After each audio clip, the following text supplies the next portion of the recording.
কিছু কিছু ব্যাপার আছে যেগুলোতে রোজা ভাঙে না, কিন্তু আমাদের মধ্যে ব্যাপক সংশয় তৈরি হয়, কনফিউশন তৈরি হয় যে আসলে কি রোজাটা ভাঙলো কিনা।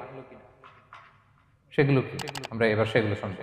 3 নম্বর সাব পয়েন্টটা তো ক্লিয়ার যে কিছু কিছু কাজ আছে যেগুলো করলে আসলে রোজা ভাঙে না।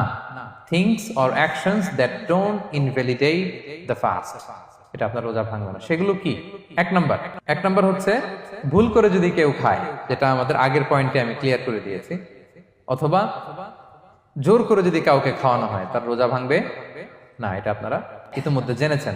একটা হাদিস শুনে সহিহ বুখারী, রাসূল সাল্লাল্লাহু আলাইহি ওয়াসাল্লাম বলেছেন, মান নাসিয়া ওয়া হুয়া সাইম ফাআকালা আও শারিবা, রোজা অবস্থায় কেউ যদি ভুল করে খেয়ে ফেলে, ফালিউতিম্মা সাওমা, সেজন্য তার রোজা পূর্ণ করে। তার রোজা ভেঙে গেছে মনে করে সেজন্য খাওয়া শুরু না করে, সেজন্য রোজা পূর্ণ করে। কারণ ফাইন্নামা আতআমাহুল্লাহু ওয়া সাখা, কারণ আল্লাহই তাকে খাইয়েছে, আল্লাহই তাকে পান করিয়েছে। কিন্তু ভুল করে খেয়ে ফেলছেন, এটা তো আপনার হাতে ছিল না। তাহলে ভুল করে খেলে তার রোজা ভাঙবে না, কাজা কাফারা কিছুই লাগবে না, জাস্ট ইউ কন্টিনিউ ইউর সিয়াম। ওকে। 2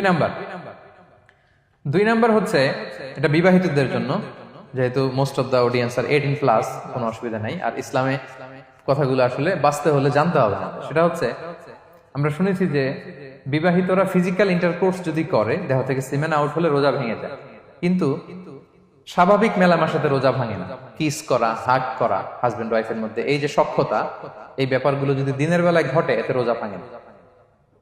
ব্যাপারটা বুঝতে পেরেছেন না সবাই? একটা দলিল শোনেন। আম্মা জান আয়েশা রাদিয়াল্লাহু তাআলা আনহা বলেন, কানা নবী সাল্লাল্লাহু আলাইহি ওয়াসাল্লাম ইয়াকাব্বিলু ওয়া হুয়া সাইম, রমাদানের রোজা অবস্থায় তিনি আমাদেরকে কিস করতেন, ওয়া ইউবাশিরু, আমাদেরকে হাগ করতেন, ওয়া হুয়া সাইম, রোজা অবস্থায়। এতে রোজার কোনো সমস্যা হতো না। তবে এটা রিকমেন্ডেড না। স্বামী স্ত্রীর একান্ত মেলামেশা দিনের বেলা রিকমেন্ডেড না, কারণ এটা থেকে সে সেক্সুয়ালি এক্সাইটমেন্টের দিকে চলে যেতে পারে।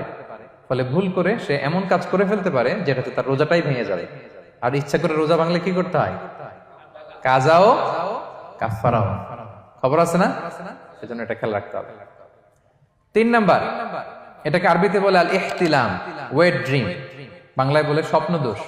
ঘুমের মধ্যে এমন কিছু দেখলেন, ফলে আপনার সিমেন আউট হলো, আপনার রোজা ভাঙবে না। কারণ এটা কি ইচ্ছা করে করছেন আপনি? এটা কার হাতে? আল্লাহর হাতে। এতে রোজা ভাঙে না। শুধু আপনি ঘুম থেকে উঠে ফরজ গোসলটা করে নিলেই হবে। প্রিয় ভাইরা, মুসলিম কমিউনিটির ভাইরা, কথা কি বুঝতে পারতেছেন?